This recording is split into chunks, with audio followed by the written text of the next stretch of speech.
Morning, everybody. I know. I said there wouldn't be one this morning, but we got back from our first appointment, so we had a couple hours to kill. What the heck? Of course, this is my first coffee, but I've been up and about today. See, I even sort of combed my hair. I mean, I did, but anyway. So listen, a couple of quick things. Got the video up with the interview with Andy Anches, which I think most of you have seen now. I think got 1,000 hits in 12 hours, so yay. Great guy, incredible wealth of knowledge. Go see it. I made a little editing boo-boo. I had actually tacked a intro and an outro on it, but I uploaded the finished video without the intro and the outro because someone can't freaking read a file name. But that's just to leave it at this point. I'll save the outro for the next one. And I do plan to do more videos with Andy. Great guy, just a wealth of knowledge, ton of great stories. I just wanted to sort of introduce you to him. Secondly, Mike Machat, the famous aviation painter, has a channel up now that I've linked to. I'm going to link to again.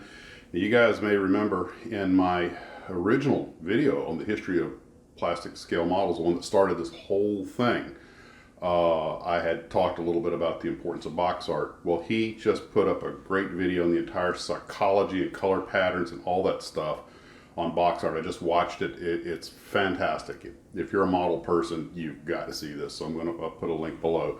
Mike, great work. At some point, you and I are going to have to chat. And Facebook page is Max's Models, and I'll stick a link also. So, gosh, so many great things going on.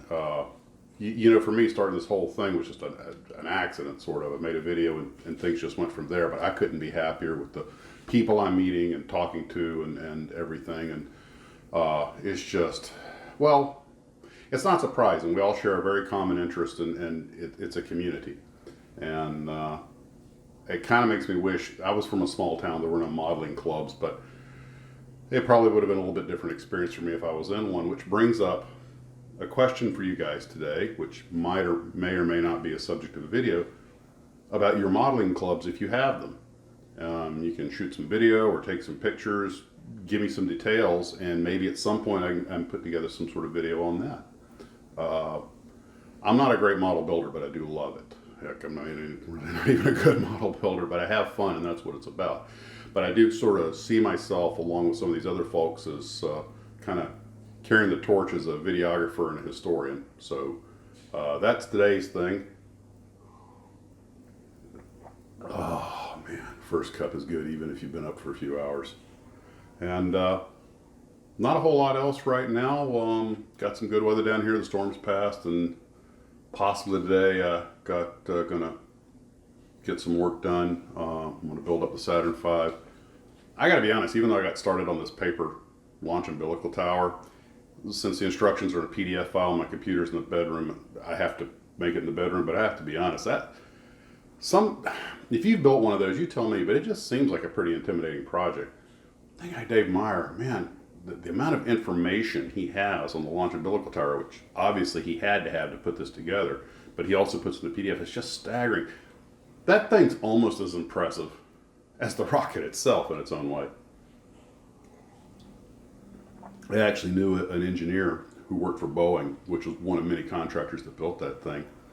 And he was telling me that they had every drawer, back then, of course, everything was done on paper. And he said that the drawers that all the blueprints were in had 3 keys, like missile launch keys. And you had a guy from the contractor that was building it, the company that was designing it, and a NASA official. All 3 had to turn your keys to open it so they could take the blueprints out so nobody could make an alteration to the blueprints without everybody being in the loop. And fantastic. I wish they could have saved it, but of course, down here in Florida, the rust gets to everything. The old Mercury Redstone Tower they used to have out at the Cape, always wanted to go see that. And by the time I got to the museum, had been taken apart and laid on the ground in chunks. And eventually, I think the corrosion just got to it. Well, nothing lasts forever. Well, guys, I hope you have a wonderful morning. The elixir of life. And, well, that and beer. Hey, beer flavored coffee or coffee flavored beer? See you tomorrow, or hopefully see you tonight.